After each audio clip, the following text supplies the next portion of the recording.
नमस्कार. मी आरती गुप्ते. अभिवाचन आरतीचं ह्या माझ्या चॅनेलवर तुमच्या सर्वांचं खूप खूप स्वागत. आज मी तुमच्या समोर मुकुंद गजानन देव यांनी लिहिलेला एक लेख सादर करत आहे. नुकताच मदर्स डे होऊन गेलेला आहे आणि त्यानिमित्ताने त्यांनी लिहिलेला लेख आहे. हा नंतर माझ्या वाचनात आला आणि मला तो सादर करावासा वाटला. तर ऐकूया आपण. आजचे लेखक आहेत मुकुंद गजानन देव आणि लेखाचं शीर्षक आहे दिखाव्याचा मदर्स डे आणि एकाकी आई. मे महिन्याचा दुसरा रविवार उजाडतो आणि अचानक संपूर्ण आभासी जग म्हणजे सोशल मीडिया भावुक होते. मोबाईलच्या स्क्रीनवर हॅपी मदर्स डेचे स्टेटस झळकू लागतात. कोणी फुलांचा गुच्छ देतं, कोणी केक कापतं, तर कुणी आईसोबतचं एखादं जुनं कृष्णधवल छायाचित्र शेअर करतं. दिवस संपतो. त्या फोटोंवरचे लाईक्स मोजून आपण सुखावून जातो आणि पुन्हा आपल्या दिनचर्येत व्यस्त होतो. पण या उत्सवाच्या झगमगाटात एक जळजळीत प्रश्न उभा राहतो. मदर्स डे म्हणजे कॅलेंडरने दिलेला केवळ 24 तासांचा तुकडा आहे की तो आपल्या बोथट होत चाललेल्या संवेदनांना आरसा दाखवण्याचा एक क्षण? भारतीय संस्कृतीने आपल्याला मातृदेवो भव हा मंत्र दिला. तैत्तिरीय उपनिषदातील हा विचार केवळ भिंतीवर टांगण्यासाठी किंवा भाषणात वापरण्यासाठी नव्हता, तर ते एक मूलभूत जीवन मूल्य होतं. घराच्या देव्हाऱ्यात देव असतोच, पण एका बालकाच्या जगात देवाची पहिली सगुण प्रतिमा ही आईच्या रूपातच उभी राहते. देव निराकार असतो, पण आई साकार असते, स्पर्शात, शब्दात आणि नजरेत. मात्र आज हेच दैवत अनेक ठिकाणी वृद्धाश्रमाच्या उंबरठ्यावर का दिसतं? हा प्रश्न अस्वस्थ करणारा आहे. आपण भक्तीचा उच्चार तर मोठमोठ्याने करतो, पण व्यवहारात मात्र स्वतःची सोय बघतो. आईच्या अथांग कष्टांच्या पायावर आपल्या आयुष्याची देखणी इमारत उभी राहिली, पण तिच्या वार्धक्यात, तिला पेलताना आपल्याला जागा नाही, वेळ नाही किंवा परिस्थिती नाही ह्या सबबी आठवू लागतात. आईने मात्र आपल्याला वाढवताना कधीही परिस्थितीची अट घातली नव्हती, हे आपण सोयीस्करपणे विसरतो. आजच्या आधुनिक आणि तथाकथित प्रगत जगात काही जण केवळ बुद्धीची कसरत करत असं म्हणतात की आपण आईच्या उदरातून आलो म्हणून तिचा आपल्यावर मालकी हक्क नाही. प्रत्येक व्यक्ती स्वतंत्र आहे आणि जन्म घेणं हा केवळ एक जैविक इन्सिडेंट म्हणजे योगायोग आहे.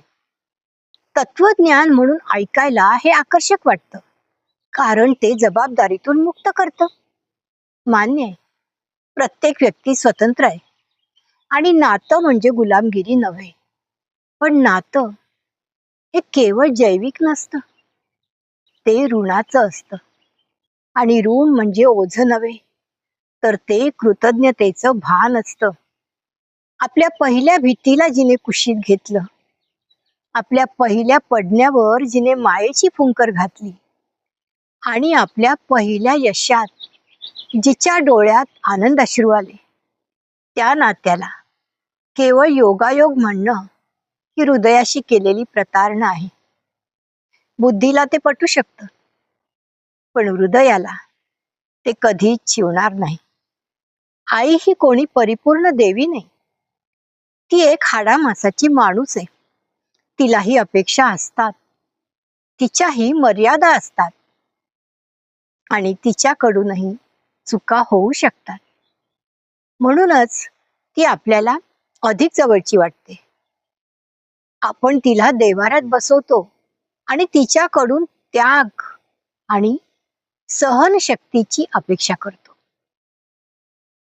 पण तिला देव्हाऱ्यापेक्षा तुमच्या सोफ्यावर बसून तुमच्याशी 2 शब्द बोलायचे असतात. म्हणूनच मदर्स डे हा केवळ उत्सवाचा क्षण नसावा, तर तो आत्मपरीक्षणाचा क्षण असावा. आपण शेवटचं आईशी निवांत कधी बोललो? तिच्या आरोग्याची मनापासून विचारपूस कधी केली? तिला एखादं महागडं गिफ्ट देणं सोपं असतं, पण तिला आपला वेळ देणं हे कठीण असतं. सोशल मीडियावर लांब लचक पोस्ट टाकणं सोपं असतं, पण तिच्या वाढत्या वयातील हट्टासमोर संयम बाळगणं हे कठीण असतं.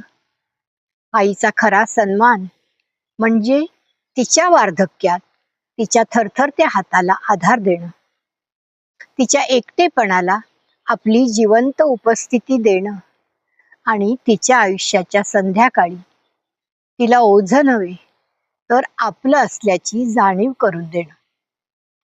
मातृदेवो भव हा मंत्र उच्चारण्यासाठी नसून तो जगण्यासाठी आहे. भावना व्यक्त करणं सोपं असतं, पण जबाबदारी उचलणं कठीण असतं. ही जबाबदारी म्हणजे केवळ आर्थिक तरतूद नव्हे, तर तिला आदराचं स्थान देणं होय. कॅलेंडरवर मदर्स डे दरवर्षी येईल आणि जाईलही, पण आईचा वरदहस्त आपल्या डोक्यावर किती काळ राहील याची कोणतीही शाश्वती नाही. फुलं देण्यापेक्षा तिला मानसिक आधार द्या. पोस्ट टाकण्यापेक्षा तिच्या शेजारी बसून तिचं ऐकून घ्या. ज्या दिवशी घरातील आई खऱ्या अर्थाने आनंदी आणि समाधानी असेल, तो प्रत्येक दिवस मदर्स डे ठरेल. कारण आईची सावली असेपर्यंतच आपलं आयुष्य खऱ्या अर्थाने सुरक्षित असतं. तिच्या सुरकुतलेल्या कपाळावर तुझ्या सुखाचा इतिहास आहे. तिच्या थरथरत्या हातांमध्येच जीवनाचा विश्वास आहे. तिची सोबत आहे तोवर तिचं हसणं कमावून घे. मदर्स डेच्या स्टेटसपेक्षा तिचं मन कुरवाळून घे. वेळ निघून गेल्यावर रडून काहीच साध्य होणार नाही. आई नावाचं विद्यापीठ पुन्हा पुन्हा मिळणार नाही. धन्यवाद. लेखक आहेत मुकुंद गजानन देव आणि सादर करती आरती गुप्ते.